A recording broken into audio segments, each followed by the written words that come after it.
कि किसी को भी अपने जीवन की प्राथमिकता प्रायोरिटी मत बनने दीजिए।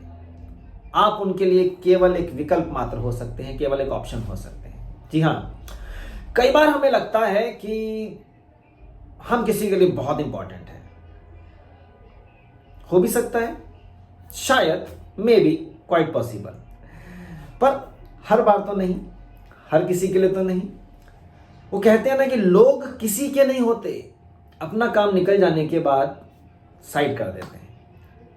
एक बहुत पुराने गाने की लाइनें याद आती हैं कि वो गाना है ना कि मतलब निकल गया तो पहचानते नहीं, यूं जा रहे हैं जैसे हमें जानते नहीं।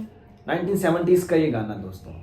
उस समय भी ये बातें थी, क्योंकि समाज तो स्टार्टिंग से है, शुरू से है। जब से मनुष्य है तब से मनुष्य की भावनाएं भी तो हैं।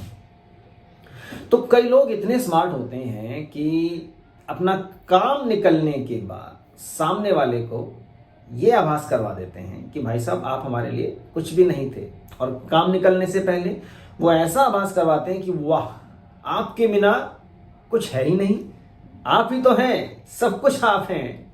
होता है ऐसा? जी बिल्कुल होता है। और आप उनकी बातों में आकर ऐसा महसूस करने लगते हैं कि सच में आप उनके लिए बहुत इंपॉर्टेंट हैं। आप ना होते तो न जाने उनका क्या होता। ये भी सच है कि समय समय पर आपके अंदर से इस प्रकार की कुछ आवाज आ रही होती है कि भाई साहब ये आपके लिए सच बोल रहे हैं, झूठ बोल रहे हैं। इन सबको समझने के लिए उस परमपिता परमेश्वर ने हमें सिक्स्थ सेंस दी है, हमें छठी इंद्री दी है, और कई बार हम जाने अनजाने उसका यूज भी करते हैं, कई बार नहीं भी करते हैं।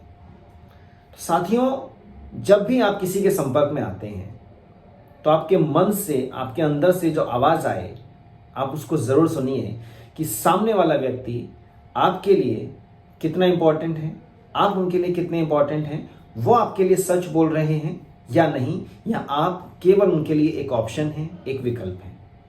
बहुत ध्यान से समझिएगा, बहुत ध्यान से विचार कीजिएगा। अपने अंदर की आवाज को जरूर सुनिए जब भी आप किसी के संपर्क में आए।